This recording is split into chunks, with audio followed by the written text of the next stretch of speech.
Hello, hello! Today we are going to talk about the myth of Theseus and the Minotaur. Now, this version is heavily adapted from the Bibliotheca, but some other references that we have here are from Ovid and Plutarch. Now, some background. Theseus was the mythical king of Athens. That means the classical Greeks believed that he was a real historical figure. They thought he was a real person. He appears in many other myths, including sailing with Jason on the Argo to find the Golden Fleece in some, but not all, versions of that story. He even visits the underworld several times and is friends with Heracles, or Hercules if you're using the Roman pronunciation. About Crete and the Minotaur. So, Minoan civilization, which is named after the king Minos that you'll see in this myth, was a real civilization on ancient Crete.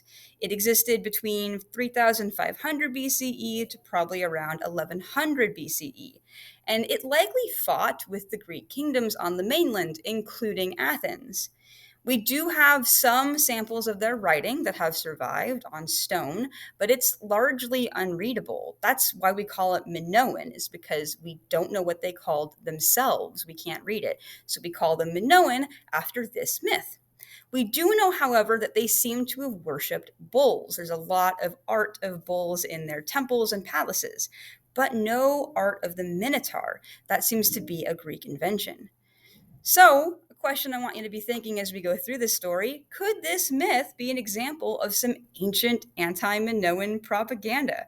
A story that ancient Athenians told to sort of portray the Minoans in a very negative light. The story goes that after Athens lost a terrible war with Crete, King Minos demanded that every 9 years the city send him 7 young men and 7 young women to be sacrificed as tribute. Why did he need these tributes? Poseidon, god of the sea, had been angry with Minos and so had cursed his wife, Queen Pasiphae, to give birth to a monster.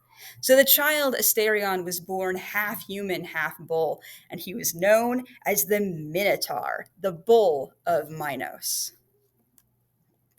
The Minotaur's hunger was as monstrous as his appearance, and so Minos planned on using the tributes from Athens to feed him. He made the great inventor Daedalus, who you might know if you know the Icarus myth. Daedalus is Icarus's father.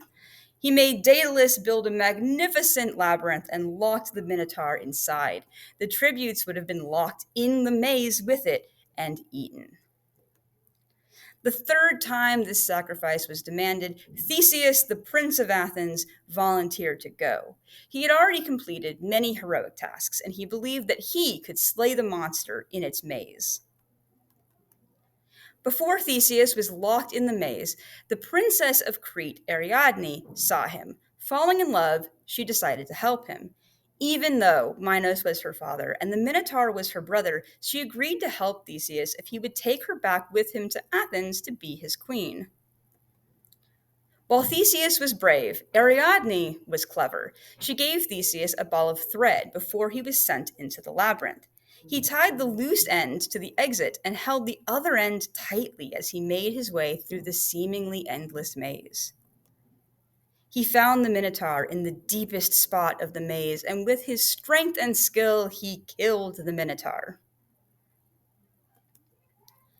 If not for the thread, though, he would have never found his way out. He would have wandered in the endless maze until he starved. Ariadne's plan worked, however. All Theseus had to do was follow the thread back through every twist and turn to find the exit. And so Theseus and Ariadne fled Crete together. On the way home, they stopped on the island of Naxos. Theseus, however, left Ariadne on the island. Afterward, the god Dionysus took her away to be his wife. Now, if you're thinking, why would Theseus do this? Different versions of the myth actually disagree. In some versions, Theseus does it on purpose. He doesn't want to marry Ariadne, so he intentionally abandons her. In some versions, it's an accident. He thinks that she's on the ship and leaves without her by mistake. And in some versions, the god Dionysus sees Ariadne and falls in love with her. And so he goes to Theseus and demands that Theseus leave her behind. And Theseus knows better than to argue with the gods, so he does so. Regardless of how it happens, Dionysus does rescue Ariadne from the island and they get married. We have lots of cool ancient art of Ariadne being married to Dionysus and sort of getting worshipped as a goddess alongside him. Now, after leaving Ariadne, for whatever reason he does that, Theseus continues home and he's so excited to return to Athens that he forgot to change the sails from black, which showed mourning, to their normal white. His father, King Aegeus, sees the black sails and assumed this meant that his son had died. He threw himself into the ocean in his grief. This is the actual temple in Athens that we think this story is based on, by the way. You can see that would be a bad jump. Theseus was named king, and the sea was renamed the Aegean in his father's honor. It's still known as the Aegean Sea today. Some stories go on to say that Theseus would marry the warrior queen of the Amazons, Hippolyta. They even appear in A Midsummer Night's Dream together by William Shakespeare. It's their wedding that's being planned in that play. In other versions, he marries Ariadne's younger sister, Phaedra. Now, a few notes. The Minotaur's real name, Asterion, means starry one. That aster means star. And it may be a reference to the constellation Taurus.